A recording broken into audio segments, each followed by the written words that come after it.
Good morning. Jesus is risen. It says in Luke chapter 24, verse 13, "Now on that same day, two of them were going to a village called Emmaus, about 7 miles from Jerusalem. They were talking with each other about everything that had happened. And as they talked and discussed these things with each other, Jesus himself came up and walked along with them, but they were kept from recognizing him. He asked them, what are you discussing together as you walk along?" They stood still, their faces downcast. One of them, named Cleopas, answered him, "Are you the only one living in Jerusalem who doesn't know the things that have happened in these days?" "What things?" he asked. "About Jesus of Nazareth," they replied. "He was a prophet, powerful in word and deed before God and all the people. The chief priests and our rulers handed him over to be sentenced to death, and they crucified him. But we had hoped that he was the one that was going to redeem Israel." Brothers and sisters, he's a very common scenario. He's people who've put their hope and trust in Jesus, but they've become very disappointed. They hoped Jesus would be this. They hoped Jesus would be that. The ruler of Israel would sort out my marriage, would help my life. But these are disciples, and they're walking in the wrong direction. They're walking away from the miracle of the resurrection. They don't know it's happened. They only live in the shadow of the cross and the darkness, and they're walking away discouraged and defeated.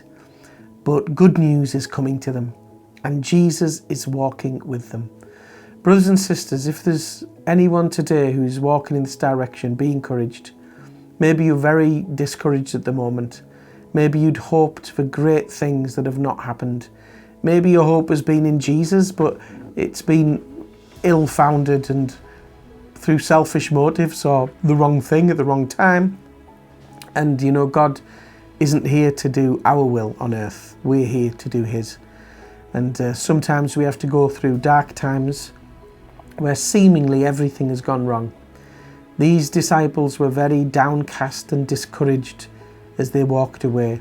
They could see the power of the world and the power of man, the power of evil, and they couldn't see Jesus anymore. They couldn't recognize him anymore. Is that where you are today, brother, sister?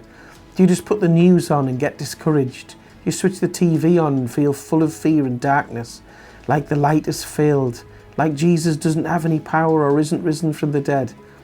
Brothers and sisters, be encouraged today. Jesus is alive, and he's with you and walks with you on this journey when you're going in the wrong direction, when you're walking in darkness and discouragement. Jesus doesn't cut you off and ignore you. No, he doesn't. In his love and mercy, he comes right next to you. Even though you can't recognize him, he's right there with you today, in that kitchen, in that bedroom, in that front room. He's with you right now, sat with you, no matter what you're feeling. Do not be afraid. Listen to him. He's got something good to say to you today. He's alive. Lord Jesus, thank you that when we're discouraged and when we're hopeless, when all our dreams are dashed, they're not, because you're alive and you love us and you never give up on us and your love never fails. Lord, come alongside us today. Walk with us and talk with us and turn us around in your mercy and grace. Whisper into our ears, "Do not be afraid. It is I."